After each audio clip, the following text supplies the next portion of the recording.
Hello, everyone.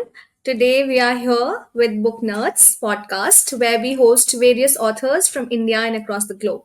And today we have Jyoti Kumar Sarma, sir, with us, who has written The Painter of Skies. It's a collection of four novellas, and today we will be delving into it and talking with the author himself. Good evening, sir. Good It's really evening, nice Khushi. to. Good to be Yes, here so with you at Booknerds. Thank you. yeah. Thank you so much. And before we get started with these novellas which you have written, and they talk about humanity and relationships and various things, before that, I myself am a student of English literature, Ah, and lovely. I very well know that you are as well have been a student of BA honors in English. So I would really like to know that how has being a student of literature helped you in this whole journey of writing, and how has it impacted you, like how has literature impacted you? Okay, so since I also have done English literature in my college, and it's strange that very often you get picked up and chosen right from my school days. Uh, I was the go-to person anytime anything had to be written in a school magazine or anything like. They would just always point to me, uh, and this started from the time I was in class 4 or class 5, class 6, maybe sometime, and they would carry on till I passed out of school at class 11 because I did the senior Cambridge there. So that was that, and so it stayed with me. I came to then when I did my graduation. I obviously it was the done thing that I would do English literature, and so it became a part of me.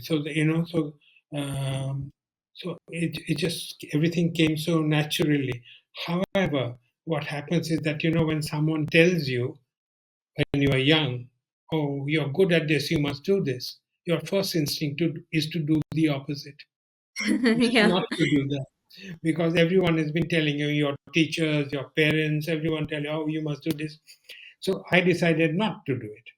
So for the longest period of my life, right from when I graduated and I started working, I did not write that way. I joined advertising as my first choice, and so of course, then also it involved the written word communication. Basically, involved communication. I started as a copywriter, and I worked right through. For my 35 years, I worked in the communication field, but I never wrote a, a book or story Yeah. Yeah. primarily because it was the thing that I was expected to do. Yeah. However, once I said that enough is enough of my working life, then I could no longer keep myself back, and I went into writing full time. But in the meanwhile, what had happened, even when I was working, uh, various things started happening. Like I remember one of my first features that I had done was for the Illustrated Weekly of India, the magazine then, which was edited by Khushi, and he Okay. asked me to do a piece on the seven states of the Northeast. And I was in Bombay and I couldn't leave Bombay. So I just put together an article from whatever I recalled having traveled there. And so I Mhm. wrote that. So from time to time, pieces came to me like this that I had to do a piece of writing, and I did that. I doubt if studying English literature had really to do much with my writing, except that it gave me this great fondness for words, uh, for sentences, putting together Mhm. sentences, and and the other thing is that if I could imagine something, it was a great help that I could write it in an imaginative way. So I suppose Yes, English literature does that to you, and it most important, what English literature does is gives you the love of reading. it does. Very That, rightly said. uh, Yeah. So love of now that you reading. have, yeah, Like about Yeah, I know. I was saying that now that you have mentioned that, literature gives you this love of reading and framing sentences. So I'm sure you yourself might have read many good books. So is there some character which you want to incorporate in your novellas? Like some character which has stayed with you, you think that in your setting, is there someone like that? Yeah, actually, the common thing for any writer would be that he or she would incorporate characters, some characters that at least some characteristics, not a character, some characteristics of a particular character Great. would Yeah. come in. For instance, in one of my books, you'll see that the young boy draws a lot Mm-hmm. from Charles Dickens's, portrayal, of Yes. story that way, and some of the philosophical parts of the characters would Mm-hmm. become from Coelho's books. Um, Mm-hmm. Hemingway, of course, is a huge influence Agreed. on me, and so it's Agreed. a huge influence on me. In fact, the story that how the novellas came into being was that each of these was actually one full novel. Each of Okay.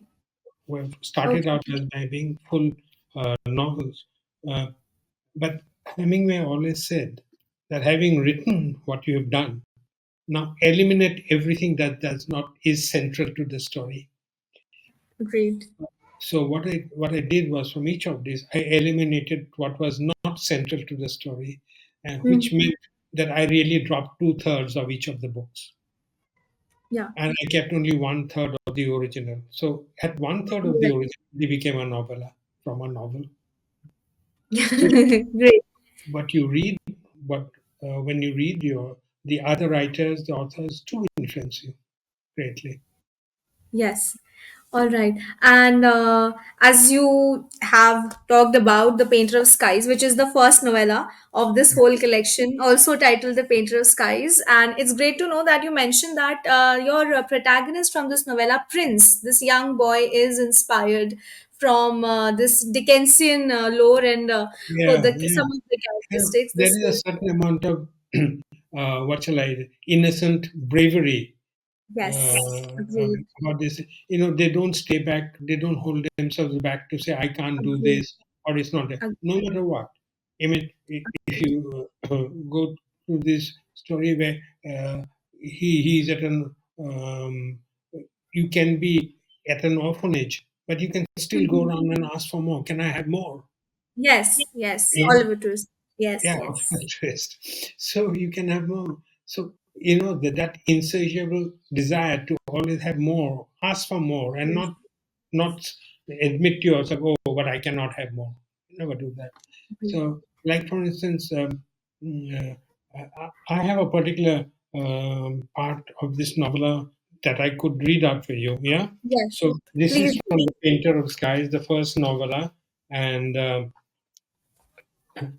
it shows this boy when he is young, and he begins this chapter by saying he's there, Prince is there, and then his friend. This is on page 11 of the Yes. first book, and so it starts out by saying he's with this girl who plays around with him. These two children, and they're because he's a delivery boy. He's lying on a cart, outside his shop, and he tells the girl, "Close your eyes, and you will see." So the girl says, "Okay, they are closed, but I see nothing but blackness." The girl said, disappointed. "But did you dream too?" he asked, his eyes closed. "Oh," the girl answers, "you silly boy. How can I dream when I'm awake?" The girl sat up in exasperation and looked, her eyes blazing, at the boy lying languidly on the bed on the handcart. The boy's eyes were shut tight, his face serene. His head was propped on a couple of flattened card boxes, and his hands were raised high as his fingers drew figures against a clear blue sky.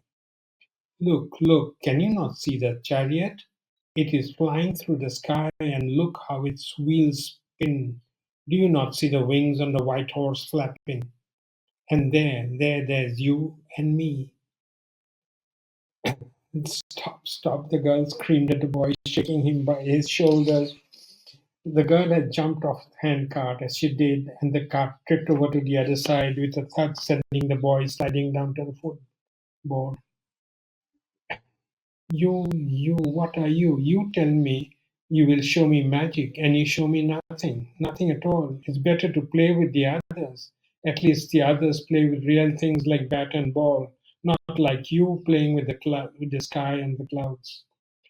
So here is a boy, he's obviously has no means to achieve what he wants to do, but he keeps dreaming and he keeps imagining, and he Yes. expects naturally Mm-hmm. that the others also would see what he's seeing with his eyes shut, and he wants them to shut their eyes and dream along with him. So that's the part, dreaming. What you can't see, what is before you, is such an important part of being able to achieve what you ultimately want to achieve. So that was Yes. the first novella. Oh yeah, and from the first novella itself, Prince wants to make this castle of glass, and he's willing to make this castle of glass. And in this whole setup, there's this event which kind of shatters everyone up, which is the demonetization. All the Yes. currency has to be given Yeah. out, and all these Yeah. things are happening.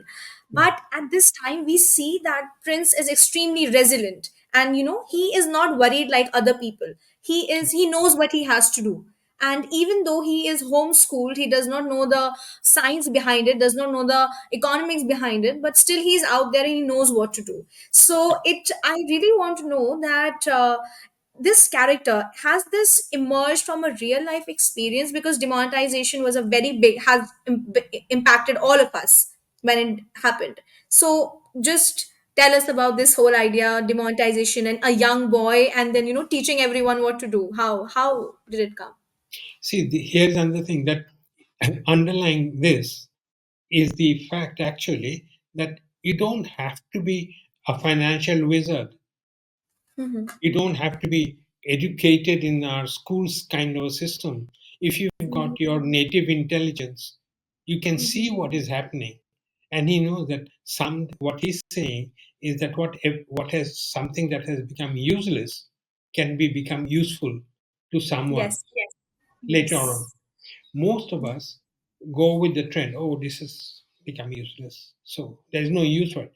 It's only and if you look at stories of all entrepreneurs, the biggest of them, they always start with something that finds no one can see as that thing being of any worth, Mhm. but in the mind that can see, that can and schooling has got nothing to do with it. you know Agreed. you look at all our I can't take names, but you can take the two biggest industrialists of this country. you know Mhm. you look at their parents and where they started from. They had Yeah. no schooling, but they Yes. they became the biggest in this country. And Oh yeah. it is like that everywhere. So schooling, I think it was who was it? It was Mark Twain which said, is it, that don't mistake schooling for education. you know so these are two different things. And in this, I basically wanted to show the whole hope, because this was a delivery boy who was dreaming like Mhm. this, and it is actually based on the real life of a delivery boy who used to come and deliver stuff at our house during the uh, COVID lockdown. And Okay. yeah, and he was from a village. But he said, and when I asked him, what do you want to actually do now once the COVID things went out? He says, I want to go to Saudi Arabia. So Okay. I said, do you have a passport? No, ban jayenge. So the point was that, and he had no schooling. He says, how will you get a passport? You don't even. He says, wo bhi ban jayega. So, and ultimately, Mhm. do you know, he did go to Saudi Arabia. He did go to Saudi Arabia, and he did become a cook. And he earned huge money monthly. So, so the point is that, and this my original thing of that. This my prince was born there. That they never think, because They are not grounded to reality. A reality holds us back because Hmm. they're not grounded to reality. They can dream anything, and so they can Yes, achieve something. So that's it. agreed. Yeah. They are learning pretty much from the book of life. And Absolutely. But yeah, here, look at and it. In the case of Prince, he yes, is also learning from all the other apartment owners. agreed. Yes, yes. He learns from the And CA. He yeah, learns to speak and write from the other, from a teacher yes, So he keeps learning. In other words, he keeps assimilating. He keeps bringing things into him, yeah, and so he's not lettered by in the sense of thing. He didn't go to school, but he absorbs it and he puts his own learning to use. But as it all happens that somehow when you want to reach so far up, you have to bend a few rules, you have to break a few rules. hmm, And so that is, and we see as the story goes that he compromises with his own emotions and he takes advantage of someone who does him a big favor. But then that's life also. But though he turns around in the end, having achieved what he wanted to achieve, he walks away yes. from it. Yes, and this is exactly what I was willing to ask you just after this. That throughout this narrative we see Parvati with Prince, and she has been with him like anything, whatever he wants, and whatever she is there to just be there as a support system. At times she is not able to understand that why is he learning, why is he reading, why is he staying so long at these people's houses, and in the end, which is something which kind of like left an itching impact on me after reading it, is that in the end we see that Prince has left. All of a sudden he has left, and it's a very good description that he's getting ready in front of the mirror, and then Parvati calls him, and he's nowhere to be found, and we get to know that he has left, leaving Parvati. And the last paragraph itself, it concludes that she is crying on the phone while everybody comes in. So why is this kind of, because it left an ache in my heart knowing that he has left and Parvati is there dealing with things. So how do we see this, how do we see this narrative? You know, one of the things that I like to do is that I like my readers to finish the story, to write the ending. Great. So when I said that he's left, he says, "You take care of it." He didn't say that I will not come back. Agreed, agreed. He didn't say that. So I like to leave my reader to finish the story. So in Yeah. this case also, I said that okay, he's left. He said all he was basically saying was, "Now you manage.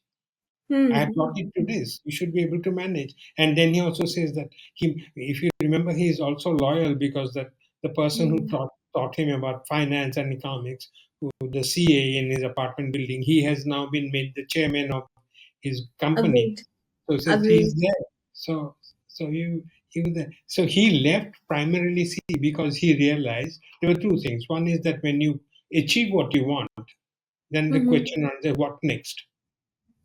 And you said Yes. that I have achieved everything that I wanted to set up. Now what? He says that now he has to go back where he started from. He wants to go back Hmm. to his family, to his village.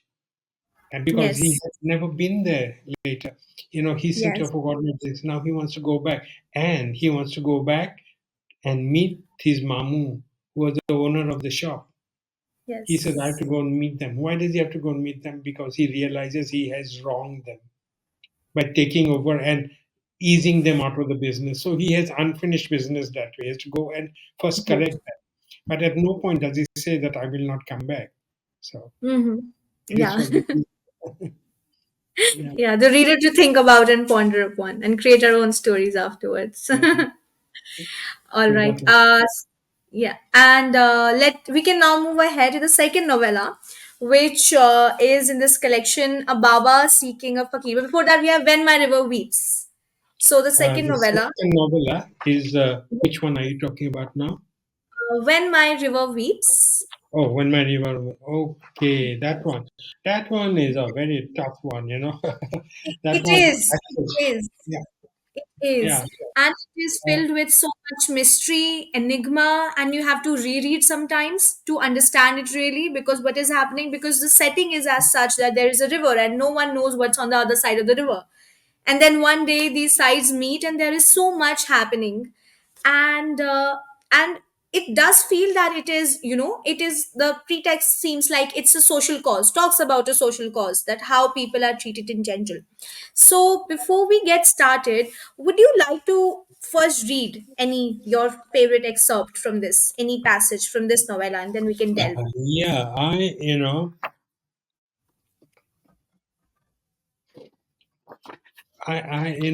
this is basically, if you notice, Yes. there was the river. Since Mm-hmm. I talk about the river is like the Sutradhar, is the one Yeah. who tells you the story about what it does. And this is actually based on the story of the eternal, what shall I say, the immigrant. An immigrant Yes. comes in to an Mhm. adopted home. He makes it his own. But Yeah. does his homeland ever accept him? You look at now Mhm. what's happening in the US, what got Trump to win his presidential election was that he says, these immigrants have come and they've taken away your land, your Mhm. income. So we have to throw them out. So no, Mhm. no matter how much these immigrants have contributed to the American society there, they still want to throw them out, and the president becomes a president by giving out that promise that I will throw the immigrants out. So similarly, this in this river story, it is the story of the immigrants who come. They make this land their own. They Mhm. learn the language. Their children Yeah. grow up and studying the same thing. They Yes. prosper and they work for others and they bring everyone up. But ultimately, they get thrown out again. Thrown Now, out. how did this happen? I would like to write page 85, there is a conversation uh, in the river and the rock. These are inanimate, both river Yes. and river. Yeah. So it says, what was foretold? The big Yes. black rock stood in the middle of the river, whirling past it. Only its bottom lay submerged in the clear water. The rest of it, all the way up to its plateau shaped top, shone from the eons of gentle polishing that it had received as the waters rushed past. There would be times when the river would almost submerge it. This was when the monsoon would come tearing down from the hills and mountains, swelling the river, filling with brown muddy water, carrying bodies of dead animals and sometimes dead bloated humans. This time would soon be upon the rock and the river, but for now the river was calm. Only the trees on its banks swayed every now and then as they caught the winds building up over the land. It was in this calm before the storm that the rock posed a question to the river. Do you feel a change coming over this land? The river replied, I do. I have carried many boats that are bringing people from afar. Invaders like those of the earlier times, they are not. But invasion it shall still be. They come not with spears or swords in their hands. They come with little cloth bundles in their hands. They are not accompanied by horses and elephants. They come with women and wailing babies at their back. They don't come marching in by day. They just steal in like fog on a winter's night, without a sound, and quietly envelop the land. Yes, there is change coming over this land. The rock sighed. It knew that before long the waters around it would not turn merely brown, but also red. So in this thing, he's basically talking about when the immigrants would come in, but Mm-hmm. it also foretold the clash that would happen. That's why the water will turn red with the blood. So, Yes. so it is basically the story about the how immigrants come in, and but no matter what happens, they don't find Mm. they adopt it, make it their home, but they don't find the people that they tried to make a homeland. They don't can't settle there. They're thrown back, and that is why here also the main character ultimately, I mean, he suffers loss of his home, his family, and he has to go back. Yeah. Whether he survives that or not is another story. Yes. So Now this is this. yeah. this is again a story which was, let's say, it's not like each of the stories is not based on. This is not really fiction. This happened, Agreed. and as, Ag- and as you can say, it's still happening, and it is about to happen again in America. So wherever you go, whichever country, whichever race or people, the story of it. And why do immigrants want to come in the first place? They want to come for a better life for themselves, better life for their families. But in the process, the immigrants enrich the land that they come to. But the people who are enriched don't see it as that. Yes. And this protagonist, which you talked about, Ali, who is given this name Ali, and Mm. while he is on the boat, he is being told that this is the name you will be known by, and your own identity is going to vanish. And we, as you very rightly said, that we see this happening even in our daily life, every day, Yeah. refugees and immigrants and people coming for work, and then they add a lot to the GDP of the country per se, or even in smaller areas, we see that they work as household helps. We see Ali and his family working as house helpers, and but they do not feel this sense of identity, this sense of belongingness, which is very important Yeah. to withhold in this world. Mm. So on this, I would really like to know your views on this idea of belongingness, with this which this novella really talks about, that how do we demarcate this sense of belongingness, what how do we achieve this sense of belongingness, because there is no boundary as such between the river, how to go about that. Yeah, see, there was in this book, uh, there was a subtle message about it where there was almost a relationship between his master's wife and Ali. We just Yes. hint about it, but we Yes. don't go into it because this is where, one side wants to accept the immigrant as his own, but the social forces are so great that it could never happen. And even today, in your own state of Uttarakhand, you can see it's not happening. Yeah. There is great resistance. So, from the immigrant side, there is always a desire to be part of it. That is why you'll see in my immigrant story, Ali's son is in that school, in the headmaster's school, he's going to be studying there. His son is grows up as part of that land, and the story that goes how they integrate and become part of that, how they become how they develop the farmers fields, how they take the produce, sell it in the market for them, and how so this is all a means of getting integrated and wanting to belong. And in the last part, when just before Ali, his house is set on fire, and I have also alluded to one other character who is obviously rising in revolt against that. And so though they want to belong, they're never allowed to belong. They're not That is allowed what to. the story is actually. Yes. Yes. Yeah. And in the same novella, we see this hint, as you said, rebellion is there. So there's this woman, right, who is owning this little tea shop, and she has this attitude, and she has this characteristic trait that she, does not let people get away with her. She knows what she wants, and she's someone like that. They're strong. Yeah. And then there is this journalist there who goes to have tea, and then he's out there to know that what is happening, right? He becomes a Yeah. very important Mm, character. So in mm, this term, I would like to know that about this whole area of journalism. Let us take our country for that matter, and stories for that matter, that in because the journalist plays a very big role here, because in the right. end we see that in the journalist, he's in a room, and he's and everyone is, he knows that these people are out there to kill others. Yes. So could you just please shed some light on this area about journalism, and how important stories can, how journalists play this role in sharing these important stories, which are not foretold, which are not told to the general public per se. You know, see, if not for the journalist, how do we know what is happening? Yeah. It is the journalist who brings us the stories, real life stories every day. It is the journalist who holds up our society to our face and tells us that look, this is what is happening. And Yes. it is up to the journalist also to go and and meet those very people who are going against, say, the rebellious one, who's the anti-establishment one. And it is, Mm.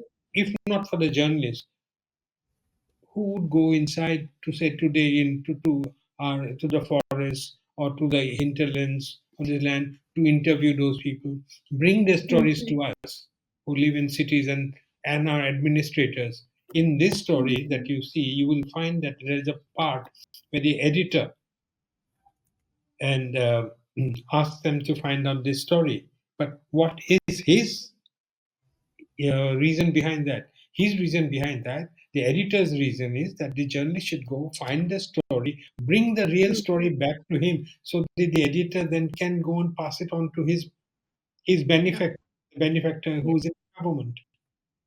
So a journalist is always it's a two-way communication. He will go Agreed. to the rebel story and he'll bring the rebel story to the establishment. So the journalist plays a huge part. And most of the time, he's faceless. If you see in this Yes. story, the journalist Yes. remains faceless. He's not the Hmm. hero of the story. But it is because of him that the story comes out.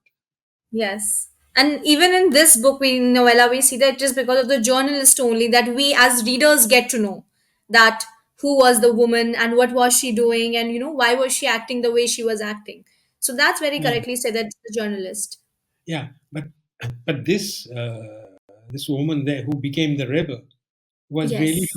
was from the she was, she's really from the village, the tribal areas, who felt Mm. that their land was being taken away, so they had to agitate.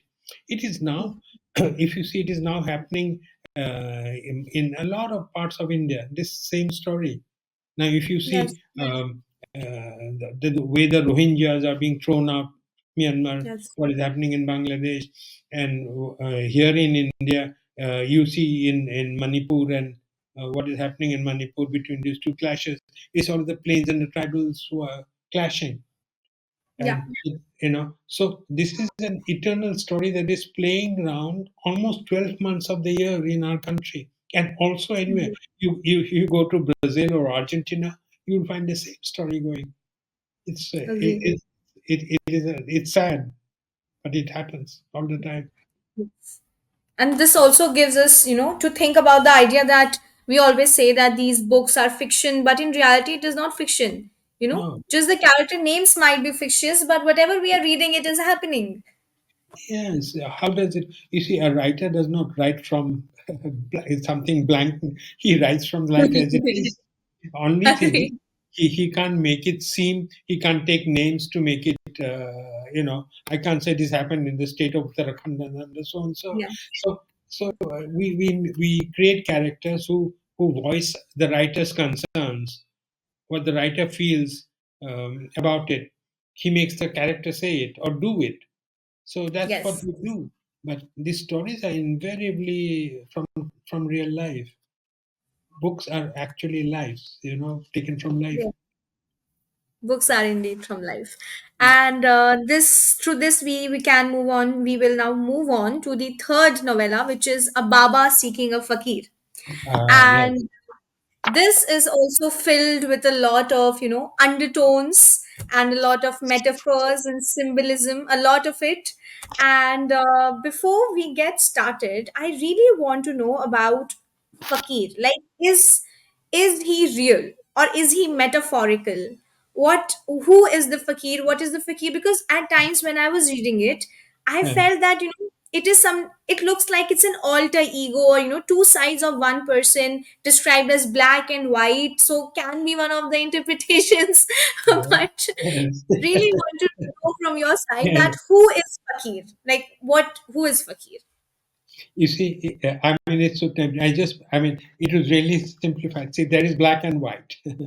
Okay. Agreed. Now, uh, essentially, and if you look at Baba when he starts out in this journey, Mhm. he's trying to find out who he is in actually, because Yeah. is he really that all-knowing person, or is he a sham, like at his Yes. party his guest tells him he was such a sham.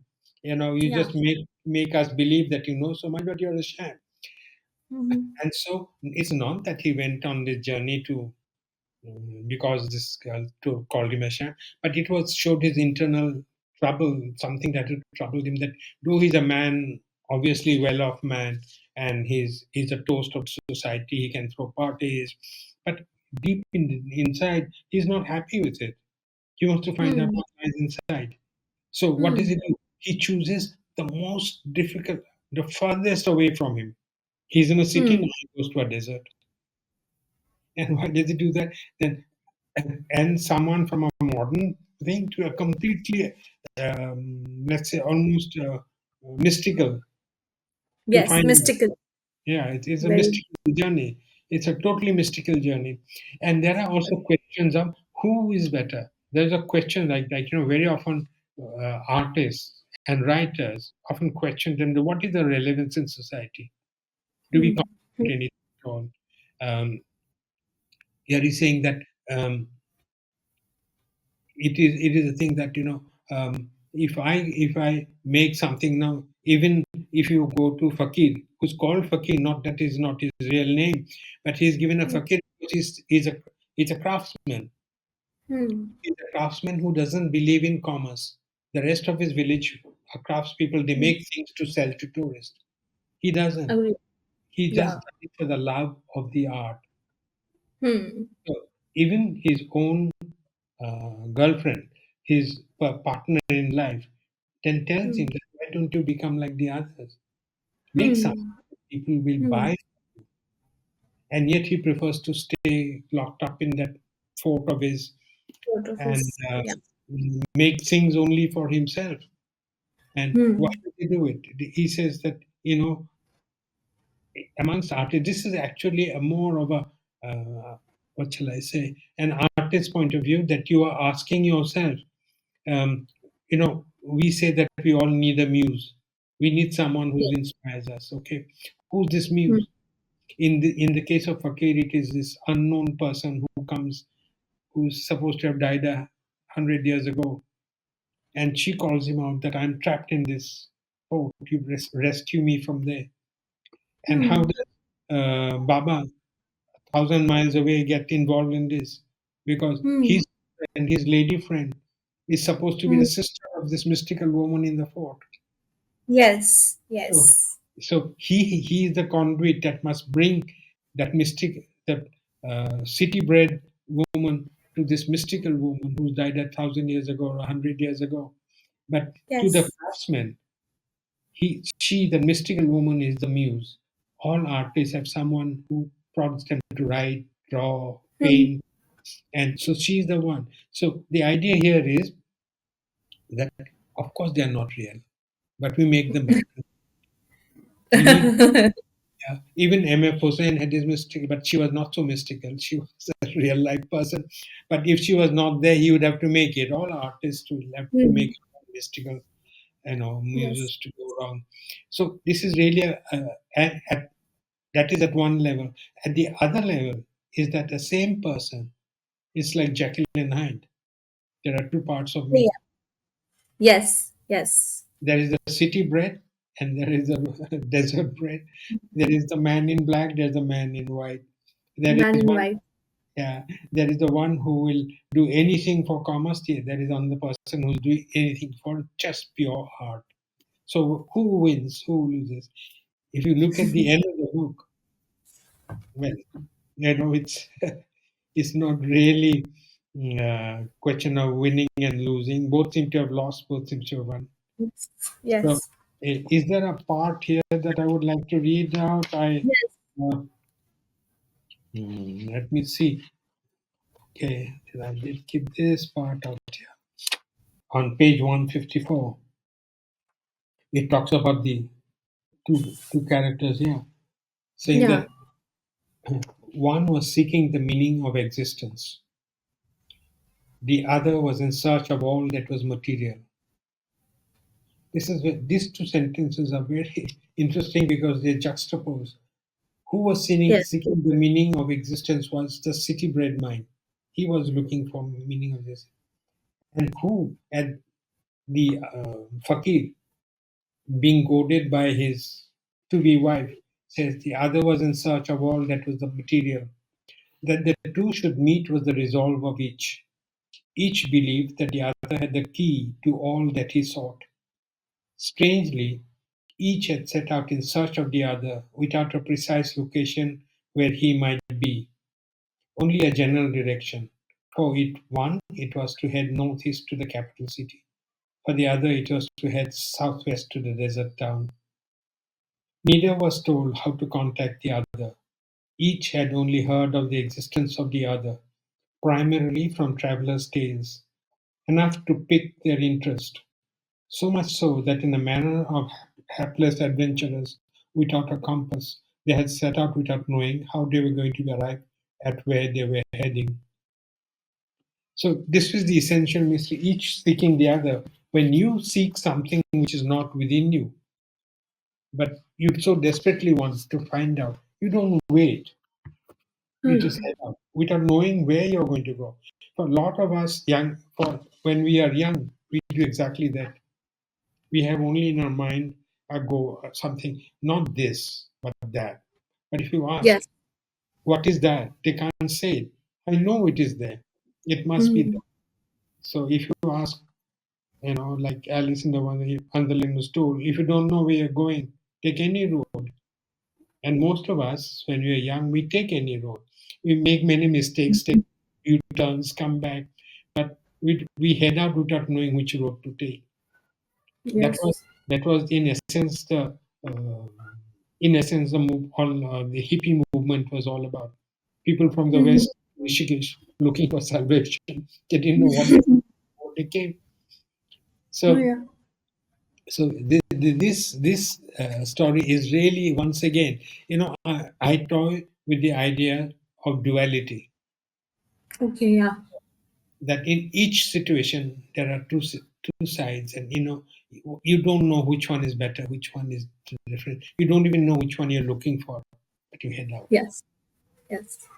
So So, this novella, we can understand that it's, as you said, duality and this dichotomy as well. That there's this Baba. We can also read it that the Baba is trying to look for the more material and pragmatic side of the life. He depicts that.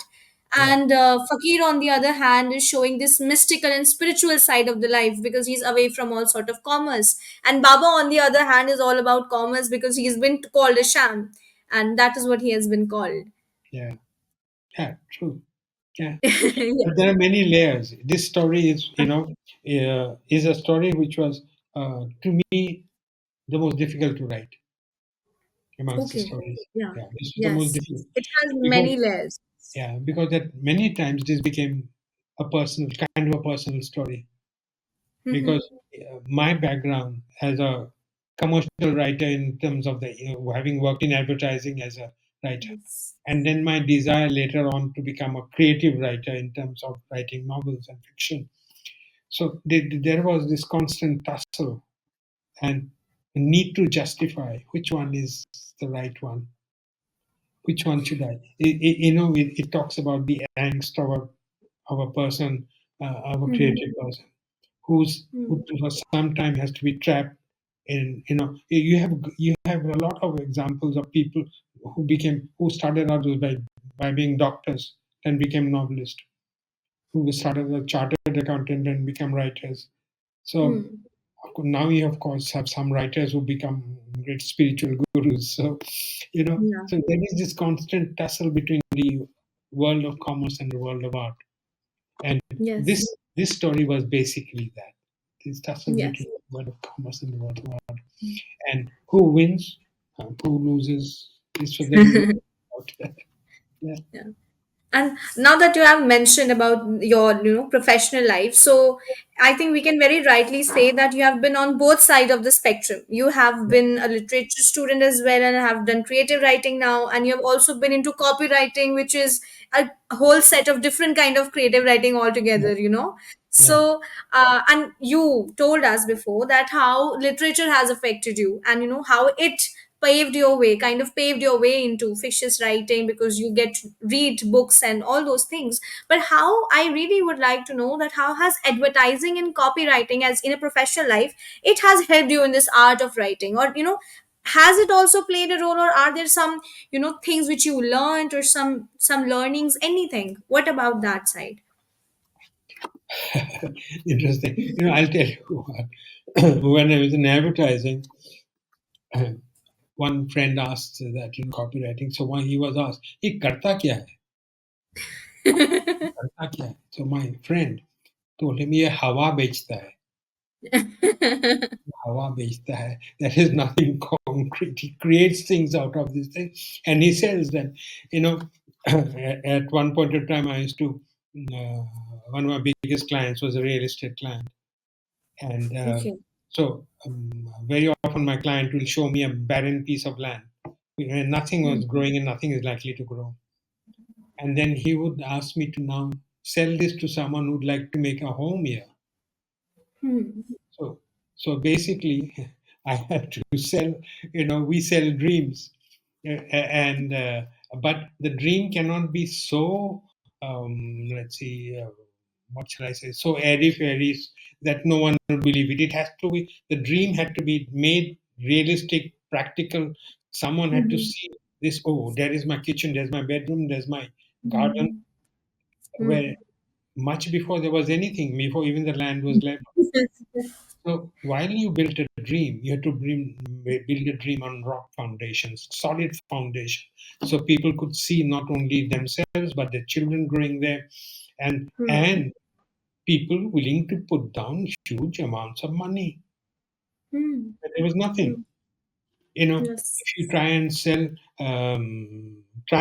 go to the market and buy something, and he says 100 rupees, and he says, why 100? What's in it? There's nothing in it. There's just 50 rupees worth of stuff, and you're asking me for 100. But here, when you sell land, barren land or peace, and then ask someone to put in lakhs of rupees of hard earned money to say that, look, here is your home. Here will be is where your family will be, where your children will grow up, where you will one day live and sit out on the portico and dream your retirement dreams. How do you make him do Mhm. that? It's dreams plus reality. How do you combine? That's what advertising does. Advertising Yeah. sells you a dream. You'll be the you'll be the most enchanting person in this world only if you put this spray on. So, and yet you have to make it sound very real. So obviously, writing and advertising, copywriting, both involve a huge amount of use of liberal doses of imagination, Yeah. but keeping it very grounded, so grounded that you could see it like a fixed deposit in a bank. Say, yeah, this I can count. This is money. This money we put invested today will become that much. So, so yeah. So if you get the art of marrying dreams with reality, you're fine in advertising. All right. So now we'll move on to the last novella of this collection, which is The Son Who Came Home. And this novella, it talks about this son who has, as the title suggests, he has come home, and later in the conclusion we get to know that why he has come home. And these days also, I'm not very sure that what used to happen before, but now when I'm like the 23 years of life which I have lived, I see that in nuclear families it has become very common that it's a known fact that the children have to leave. As soon as we complete our 12th standard, it's a known fact that they have to go out, and then basically they are never going to come back, because after studies there is job, and then it is going to be in some other city altogether. And this one question which I really want to know, because I'm not sure if I'm thinking in the right direction, is that when the son comes and there's this instance where the mother is crying and tells the father that he has this disease and he is with us only for a few months. So is the son here because his other family in America did not kind of left him, so he really wants to be now taken, like he wants someone to be with them? Or is it this sense of homecoming and homesickness which he thinks that I need to come back to the roots? So how is this character sketched? Well, I'll tell you first thing is more than anything else, in my own case, this is the hills in me. Okay. I come from the hills, and the hills never Hmm. leave me. And any Hmm. given moment of time, I want to go back to the hills. In fact, my first book, Kumo's Lament, is based Hmm. completely in the hills. It's based. I wrote that book after I came after a trip to Uttarakhand, where I saw the destruction being done on building dams and what it implies. Hmm. So it's a piece of environment plus. So that is one thing is that this is a story built around the hills, and what a Hmm. powerful drawing it is. The thing is that a boy can go away from the hills, but the hills never go away from him. So, uh, so this is how it is that why does this boy come back? Hmm. Uh, the thing is that when everything else is lost, when you've lost everything in life, the one thing that you can still have is your what you can come back to the hills because that is what birthed you. So this Yes. is a story about the philosophy that the hills will always call you back. Hmm. And when does one leave the hills? You leave the hills to pursue your dreams, to pursue your will, to pursue. When you're doing Hmm. so well, it's like a child leaving the mother. The hills are your mother, and you leave to do well. But one day, which child doesn't want to come back to the mother? Yes. Which child doesn't want to come back to the mother? So it is a coming back to the mother. The mother is the hills. Hmm. The mother, there is Hills. real mother, and there is the hills. So that And person then the. to the if you can see in that story, there are plenty of things to show that he was being treated well. He had gone to the best Hmm. hospitals, Yeah. and he had received the best treatment in Canada and in Yes. the US. There was no need Yes. for him to come back. And if he really wanted to have a fighting chance of winning against the disease, he should have stayed back. Agreed. But when he knew that with his kind of disease he was not going to survive, all he wanted to Hmm. do was to come back to his mother. His mother, the real mother, as well as the hills. And the hills. And so that this story is really about coming back to your mother's womb, and your womb is lies in the hills. It is there, and underline. See, each of my stories tend to have um, tend to have a real side of it, in the sense that Hmm. it is true that today, or if you can look at around you, maybe out of 10 families, maybe 6 or 7 of them have children staying abroad, and Hmm.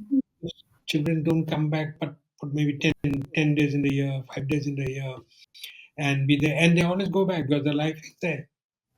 So children do leave parents, and children, this is talking about today's children, are also not as emotionally connected to their parents as the Hmm. parents. That is why Hmm. they, while pursuing their dreams, they don't think Hmm. about how what their parents are missing them. They want a conversation, even a simple Hmm. thing like a phone conversation, and becomes that. And this is true. It is happening right around our lives in families where children have gone and have not come back.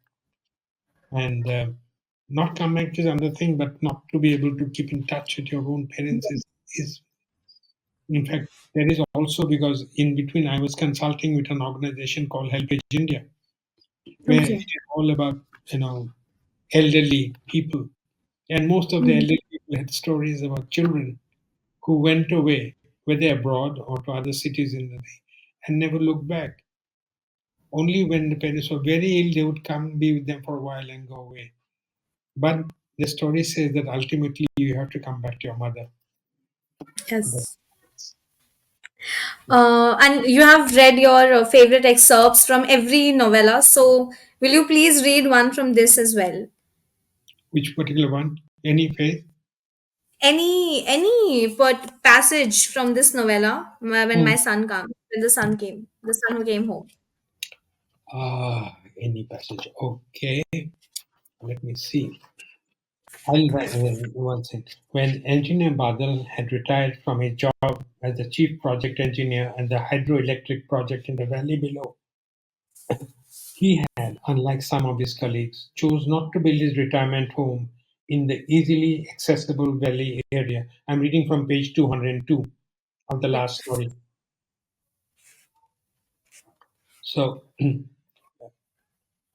he had chose not to build his retirement home in the easily accessible valley area, but higher up in the hill.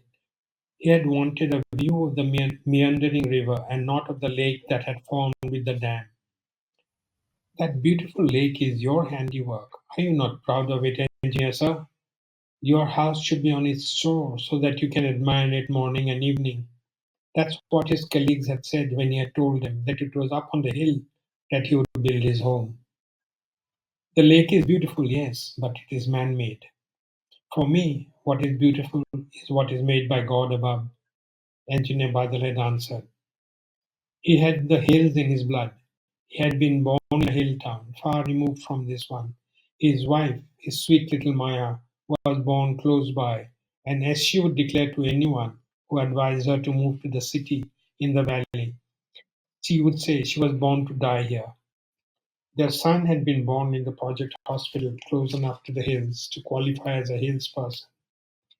The son, however, hated that thought. All he wanted to do was to escape. 20 years ago, that's what he did. Most likely I'll never come back, is what the son told his crestfallen parents.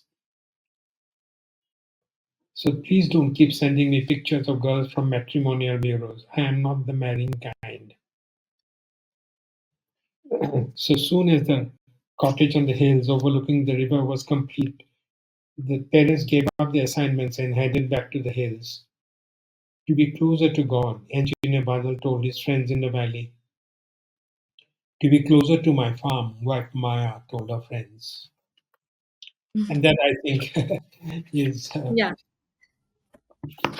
is what I would like to conclude this because it brings out the ills in me. Agreed. And it was wonderful discussing the book with you and these four novellas and talks about various different things, but in the end it's all about humanity and relationships and how everything binds, and the emotions people human in general feel. So before we conclude this session, I would really like to ask you some recommendations, like further reading recommendations. What do you think, as readers, those who are watching, they should read further? Is this something you addressed to me? Yes, yes. Oh, okay. Like, No, yeah. okay. So what I'd like to say is that see each of these four novellas that deliberately tried to have a different setting in each of these four. Each of the see from the hills to the city, from the desert to the plains, from the river Yes. to the mountains. I've settings have been complete. The characters have been very different from Mm-hmm. from the poor to the wealthy, from the craftsman to the commercial man.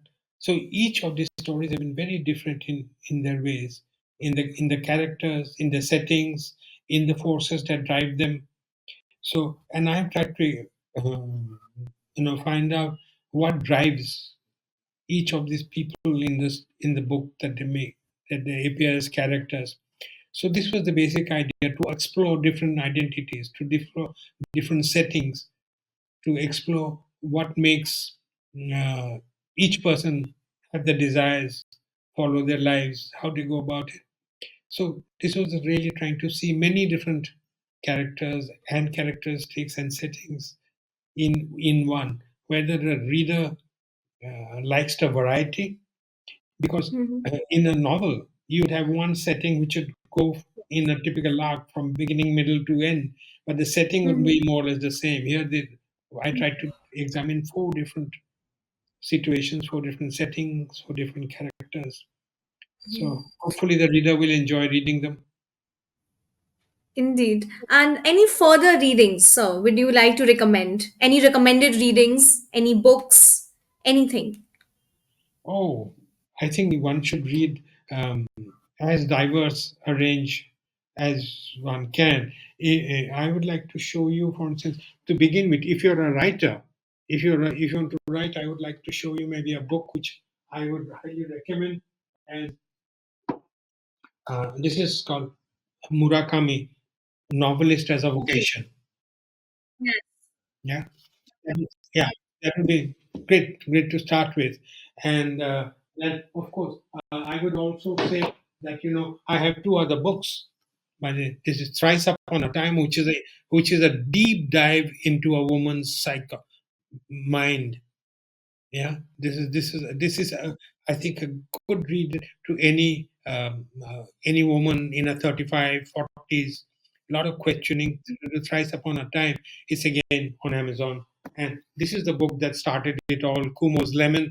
This is based in hills up in Uttarakhand, and it has got environmental concerns about pollution, about what it is doing to us. So these are my books, and of course, the Painter of Skies. Painter of Skies. You've all heard of. Booknerds has helped me greatly in listening it to you.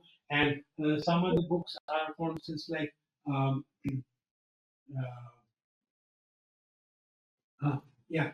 I also like to say that you must also read non-fiction, and this is Ramachandra Guha, Democrats and Dissenters. So you must, to get a balance, read non-fiction. A lot, and non-fiction has a lot to give. So there you are. And to just and to tell you, I don't know if I can have it, but I have just something like that which I keep whenever I feel. I have this little thing called Oscar Wilde. Oscar Wilde and the book, and he has this lovely quotes. You can and this way we can. I'll read out. A little sincerity is a dangerous thing, and a great deal of it is absolutely fatal.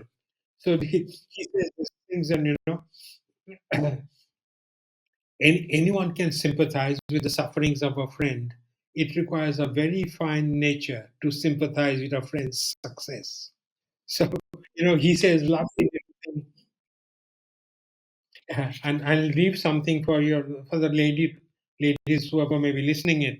This is Oscar Wilde, not me saying. The only real tragedy in a woman's life is that her past is always her lover, and her future is invariably her husband.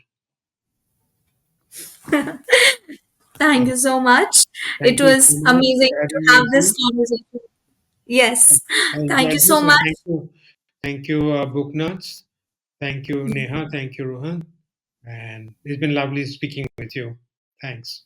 Thank you so much for joining us today on this podcast over The Painter of Skies, written by Jyoti Kumar Sarma. Please do buy the book, read it, and leave a review on Amazon. Please follow us as well on YouTube at Book Nerds to listen to more of such podcasts. And also comment down below how did you like the book.